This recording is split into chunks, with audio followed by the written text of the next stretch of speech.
श्रीमद् भगवद गीता अध्याय 14 गुणत्रय विभाग योग। प्रकृति और पुरुष द्वारा जगत की उत्पत्ति। श्री भगवान उवाच पर भूय प्रवक्ष्यामि ज्ञानं मान्मुत्तमम् यज्ञात्वा मुनयः सवे परासिद्धिमितो गताः। भावार्थ, श्री भगवान ने कहा, हे अर्जुन, समस्त ज्ञानों में भी सर्वश्रेष्ठ इस परम ज्ञान को मैं तेरे लिए फिर से कहता हूँ, जिसे जानकर सभी संत मुनियों ने इस संसार से मुक्त होकर परम सिद्धि को प्राप्त किया है। इदं ज्ञानमुपाश्रित्य मम साधर्म्यमागताः सर्गेऽपि नोपजायन्ते प्रलये न व्यथन्ति च। भावार्थ, इस ज्ञान में स्थिर होकर वह मनुष्य मेरे जैसे स्वभाव को ही प्राप्त होता है। वह जीव न तो सृष्टि के प्रारंभ में फिर से उत्पन्न ही होता है और न ही प्रलय के समय कभी व्याकुल होता है। मम योनिर्महद्ब्रह्म तस्मिन् गर्भ दधाम्यहम् संभवः सर्वभूतानां ततो भवति भारत। भावार्थ, हे भरतवंशी, मेरी यह 8 तत्वों वाली जड़ प्रकृति जल, अग्नि, वायु, पृथ्वी, आकाश, मन, बुद्धि और अहंकार की समस्त वस्तुओं को उत्पन्न करने वाली योनि माता है और मैं ही ब्रह्मा आत्मा रूप में चेतन रूपी बीज को स्थापित करता हूँ। इस जड़ चेतन के संयोग से ही सभी चराचर प्राणियों का जन्म संभव होता है। सर्वयोनिषु कौन्तेय मूर्तयः संभवन्ति याः तासां ब्रह्म महद्योनिर्हं बीजप्रदः पिता। भावार्थ, हे कुंती पुत्र, समस्त योनियों जो भी शरीर धारण करने वाले प्राणी उत्पन्न होते हैं, उन सभी को धारण करने वाली ही जड़ प्रकृति ही माता है और मैं ही ब्रह्म आत्मा रूपी बीज को स्थापित करने वाला पिता हूँ। प्रकृति के गुणों की क्रियाशीलता।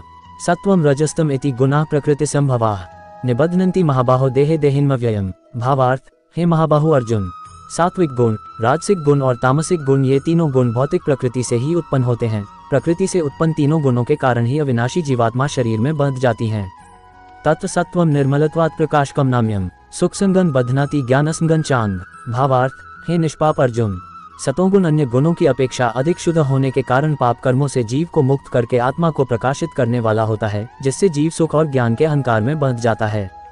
रजो रागात्मकम विद्धि तृष्णासंगस्मुद्भवम तन्निबध्नाति कौन्तेय कर्मसंगन देहिनम। भावार्थ, हे कुंती पुत्र, रजोगुण को कामनाओं और लोभ के कारण उत्पन्न हुआ समझ, जिसके कारण शरीरधारी जीव सकौम कर्मों फल की आसक्ति में बंध जाता है। तमस्त्व ज्ञानजम विद्धि मोहनम सर्वदेहिनाम प्रमादास्य निद्राभिस्तन्निबध्नाति भारत। भावार्थ, हे भरतवंशी, तमोगुण को शरीर के प्रति मोह के कारण अज्ञान से उत्पन्न हुआ समझ, जिसके कारण जीव प्रमाद, पागलपन में व्यर्थ के कार्य करने की प्रवृत्ति, आलस्य, आज के कार्य को कल पर टालने की प्रवृत्ति और निद्रा, अचेत अवस्था में न करने योग्य कार्य करने की प्रवृत्ति द्वारा बंध जाता है। सत्वम सुखे संजयति रजः कर्मणि भारत ज्ञानमावृत्य तु तमः प्रमादे संजयत्युत। भावार्थ, हे अर्जुन, सतोगुण मनुष्य को सुख में बांधता है, रजोगुण मनुष्य को सकौम कर्म में बांधता है और तमोगुण मनुष्य के ज्ञान को ढंक कर प्रमाद में बांधता है। रजस्तमश्चा विभुए सत्वम भवति भारत रजः सत्वम तमश्चैव तमः सत्वम रजस्तथा। भावार्थ, हे भरतवंशी अर्जुन, रजोगुण और तमोगुण के घटने पर सतोगुण बढ़ता है, सतोगुण और रजोगुण के घटने पर तमोगुण बढ़ता है। इसी प्रकार तमोगुण और सतोगुण के घटने पर तमोगुण बढ़ता है। सर्वद्वारेषु देहेस्मिन् प्रकाश उपजायते ज्ञान यदा तदा विद्याद् विवृद्धम सत्वमित्युत। भावार्थ, जिस समय इसके शरीर सभी 9 द्वारों, 2 आंखें, 2 कान, 2 नथुने, मुख, गुदा और उपस्थ में ज्ञान का प्रकाश उत्पन्न होता है, उस समय सतोगुण विशेष वृद्धि को प्राप्त होता है।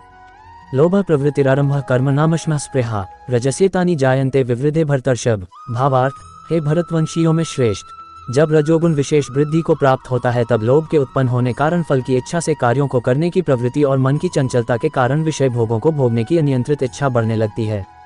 अप्रकाशो प्रवृत्तिश्च प्रमादो मोहैव च तमस्येतानि जायन्ते विवृद्धे कुरुनंदन। भावार्थ, हे कुरुवंशी अर्जुन, जब तमोगुण विशेष वृद्धि को प्राप्त होता है तब अज्ञान रूपी अंधकार, कर्तव्य कर्मों को न करने की प्रवृत्ति, पागलपन की अवस्था और मोह के कारण न करने योग्य कार्य करने की प्रवृत्ति बने लगती हैं। यदा सत्वे प्रवृद्धे तु प्रलयम याति देहभृत तदोत्तम विदा लोकान्मला प्रतिपद्यते। भावार्थ, जब कोई मनुष्य सतोगुण की वृद्धि होने पर मृत्यु को प्राप्त होता है, तब वह उत्तम कर्म करने वालों के निर्मल स्वर्ग लोकों को प्राप्त होता है। रजसी प्रलयम गत्वा कर्मसंगीषु जायते तथा प्रलीनस्तमसी मूढ़योनिषु जायते। भावार्थ, जब कोई मनुष्य रजोगुण की वृद्धि होने पर मृत्यु को प्राप्त होता है, तब वह सकौम कर्म करने वाले मनुष्यों में जन्म लेता है और उसी प्रकार तमोगुण की वृद्धि होने पर मृत्यु को प्राप्त मनुष्य पशु पक्षियों आदि निम्न योनियों में जन्म लेता है। कर्मणा सुकृत्स्याहो सात्विकम निर्मलम फलम रजसस्तु फल दुःखम ज्ञान तमसः फलम। भावार्थ, सतोगुण में किए गए कर्म का फल सुख और ज्ञान युक्त निर्मल फल कहा गया है, रजोगुण में किए गए कर्म का फल दुःख कहा गया है और तमोगुण में किए गए कर्म का फल अज्ञान कहा गया है। सत्वात् संजायते ज्ञान रजसो लोभैव च प्रमादमोह तमसो भवतो ज्ञानमेव च। भावार्थ, सतोगुण से वास्तविक ज्ञान उत्पन्न होता है, रजोगुण से निश्चित रूप से लोभ ही उत्पन्न होता है और तमोगुण से निश्चित रूप से प्रमाद, मोह, अज्ञान ही उत्पन्न होता है। ऊर्ध्वं गच्छन्ति सत्त्वस्था मध्ये तिष्ठन्ति राजसाः जघन्य गुण वृत्तिस्था अधो गच्छन्ति तामसाः। भावार्थ, सतोगुण में स्थित जीव स्वर्ग के उच्च लोकों को जाता है, रजोगुण में स्थित जीव मध्य में पृथ्वी लोक में ही रह जाते हैं और तमोगुण में स्थित जीव पशु आदि नीच योनियों में नरक को जाते हैं। गुणातीत पुरुष के लक्षण। नान्यम गुणेभ्यः कर्तार यदा दृष्टानुपश्यति गुणेभ्यश्च परवेति मद्भाव सोऽधिगच्छति। भावार्थ, जब कोई मनुष्य प्रकृति के तीनों गुणों के अतिरिक्त अन्य किसी को कर्ता नहीं देखता है और स्वयं को दृष्टा रूप से देखता है, तब वह प्रकृति के तीनों गुणों से परे स्थित होकर मुझ परमात्मा को जानकर मेरे दिव्य स्वभाव को ही प्राप्त होता है। गुणानितान्तीत्य त्रीन्देहि देहस्मुद्भवान् जन्म मृत्युजरा दुःखैर् विमुक्तो मृतमश्नुते। भावार्थ, जब शरीरधारी जीव प्रकृति के इन तीनों गुणों को पार कर जाता है, तब वह जन्म, मृत्यु, बुढ़ापा तथा सभी प्रकार के कष्टों से मुक्त होकर इसी जीवन में परम आनंद स्वरूप अमृत का भोग करता है। अर्जुन उवाच कैर्लिंगे स्त्रीं गुणानितान्ति तो भवति प्रभो किमाचारः कच्चैतान् स्त्रीं गुणानते वर्तते। भावार्थ, अर्जुन ने पूछा, हे प्रभु, प्रकृति के तीनों गुणों को पार किया हुआ मनुष्य किन लक्षणों के द्वारा जाना जाता है और उसका आचरण कैसा होता है तथा वह मनुष्य प्रकृति के तीनों गुणों को किस प्रकार से पार कर पाता है। श्री भगवान उवाच प्रकाश च प्रवृत्तिं च मोहमेव च पांडव न द्वेष्टि संप्रवृत्तानि न निवृत्तानि कारक्षति। भावार्थ, श्री भगवान ने कहा, जो मनुष्य ईश्वरीय ज्ञान रूपी प्रकाश सतोगुण तथा कर्म करने में आसक्ति रजोगुण तथा मोह रूपी अज्ञान तमोगुण के बने पर कभी भी उनसे घृणा नहीं करता है तथा समान भाव में स्थित होकर न तो उनमें प्रवृत्ति होता है और न ही उनसे निवृत्त होने की इच्छा ही करता है। उदासीनवदासीनो गुणर्यो न विचाल्यते गुणा वर्तन्ते इत्येवोवतिष्ठति नेङ्गते। भावार्थ, जो उदासीन भाव में स्थित रहकर किसी भी गुण के आने जाने से विचलित नहीं होता है और गुणों को ही कार्य करते हुए जानकर एक ही भाव में स्थिर रहता है। समदुख सुख स्वस्थ समलोष्टाश्म कांचन तुल्य प्रिया प्रियो धीरस्तुल्य निंदात्म संस्तुते। भावार्थ, जो सुख और दुख में समान भाव में स्थित रहता है, जो अपने आत्मा भाव में स्थित रहता है, जो मिट्टी, पत्थर और स्वर्ण को एक समान समझता है, जिसके लिए न तो कोई प्रिय होता है और न ही कोई अप्रिय होता है, तथा जो निंदा और स्तुति में अपना धीरज नहीं खोता है।